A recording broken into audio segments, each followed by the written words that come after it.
আজকে আমি রান্না করব আলু দিয়ে আর মাছের ঝাল। দেখে নাও আলু দিয়ে আর মাছের ঝাল আমি কেমন করে তৈরি করছি, দেখে নিন রেসিপিটি। আমি রান্না করব আর মাছের ঝাল। এখানে আর মাছ আমি নুন হলুদ দিয়ে মাখিয়ে রেখেছি, আর এখানে দেবো আমি আলু আর টমেটো কেটে নিয়েছি। চলো এবার রান্নাটা আমি শুরু করছি। কড়াই বসিয়ে নিয়েছি, কড়াই গরম হয়ে গেছে, এখানে আমি দিয়ে দেবো তেল। তেল গরম হয়ে গেছে, এবার মাছগুলো আমি ভেজে নেব।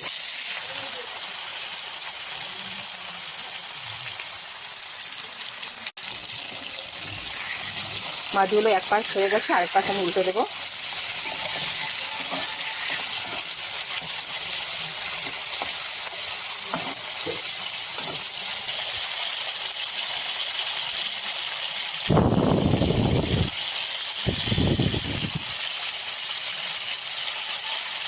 মাছগুলো ভাজা হয়ে গেছে, এবার আমি তুলে নেব।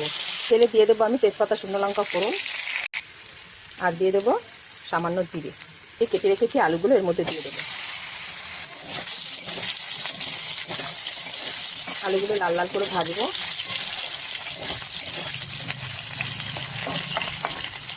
দেবো 1 চামচ হলুদ গুঁড়ো, দেবো 1 চামচ লঙ্কা গুঁড়ো, দেবো স্বাদ অনুসারে নুন, দেবো 4টে কাঁচা লঙ্কা। মশলাটাকে ভালো করে কষিয়ে নেব। দিয়ে দেবো কেটে রাখা টমেটো। এবার এখানে দিয়ে দেবো জল।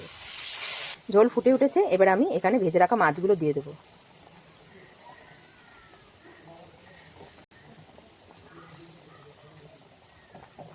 এখানে দিয়ে দেবো 1 চামচ ভাজা জিরে গুঁড়ো।